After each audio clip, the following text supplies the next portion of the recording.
Supreme court ने आज अंग्रेजों के जमाने से चले आ रहे कानून को निष्प्रभावी बना दिया है जब तक उस पर अंतिम फैसला नहीं हो जाता। राजनीतिक इस्तेमाल के इस कानून पर लगातार आरोप लगते रहे हैं।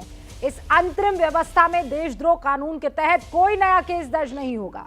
पहले चल रहे मुकदमे की सुनवाई भी नहीं होने वाली है और अगर केस दर्ज होता है तो आरोपी जमानत के लिए निचली अदालत का रुख कर सकता है। कोर्ट के इस आदेश के बाद विपक्ष ने एक बार फिर सरकार पर हमला बोला है, लेकिन केंद्र सरकार का कहना है कि दुरुपयोग के कुछ मामलों की वजह से पूरे कानून को रद्द कर देना सही नहीं है। असल सवाल यह है कि क्या कोर्ट के आज के आदेश से राजद्रोह कानून राजनीति के चंगुल से निकल पाएगा? इसी बड़े सवाल पर भरेंगे हुंकार। पहले आप ये रिपोर्ट देखिए और उज्जवल निकम साहब एक्सक्लूसिवली आपसे कुछ ही देर में जुड़ेंगे हमारे साथ। सुप्रीम कोर्ट ने राजद्रोह कानून को बनाया बेअसर।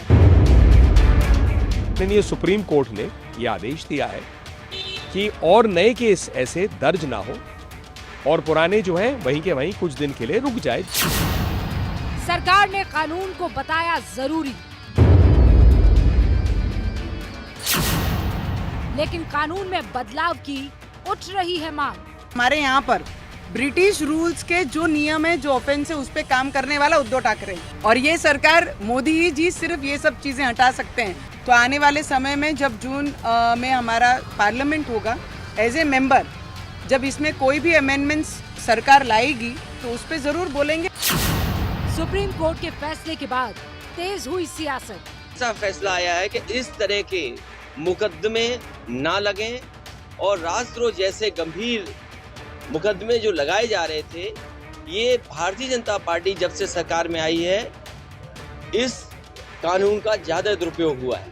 सत्ता को आईना दिखाना राष्ट्र धर्म है, ये देशद्रोह नहीं हो सकता और देश की सुप्रीम कोर्ट ने आज इसी बारे स्पष्ट संदेश दिया है। क्या राजनीति के चंगुल से निकल गया राजद्रोह? तो राजद्रोह कानून रहे कि ना रहे, इस पर हुंकार भरे उससे पहले सबसे पहले उज्जवल निकम साहब देश के वरिष्ठ वकीलों में से एक, रुक कर लेते हैं उनका हुंकार भरने के लिए हमारे साथ। इस वक्त आपको उज्जवल निकम साहब दिखाई दे रहे हैं स्क्रीन पर। उज्जवल साहब बहुत बहुत स्वागत है आपका।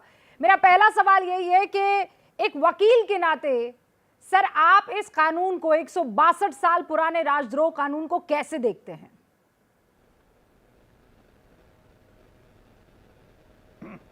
देखिए, ब्रिटिश रेजिम में ये कानून था और पहले इस कानून का इस्तेमाल जब लोकमान्य तिलक जी ने अपने न्यूज़पेपर के द्वारा, केसरी द्वारा, क्या सरकार का दिमाग ठिकाने पे है, ये एक बड़ा आर्टिकल लिखा था और ब्रिटिश सरकार ने उस वक्त उनको राजद्रोह का आरोप लगाया था, उनके खिलाफ केस चली थी। ब्रिटिश जाने के बाद भी ये राजद्रोह का गुनाह वैसा ही रहा जिसमें मामूली कुछ अमेंडमेंट किए गए और स्वातंत्र्य के बाद कई सरकारों ने, राज्य सरकार हो या केंद्र सरकार हो, इन्होंने इसका गैर इस्तेमाल किया। इस प्रकार का एक संगीन आरोप आम आदमी की तरफ से राज्य सरकार और केंद्र सरकार के खिलाफ हुआ।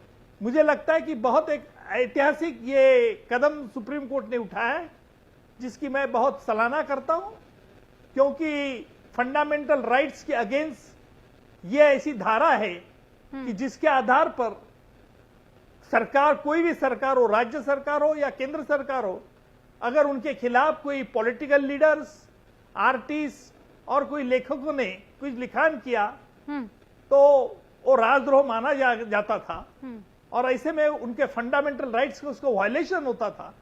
इस तरह से भी हरकतें कई बार सामने आई है।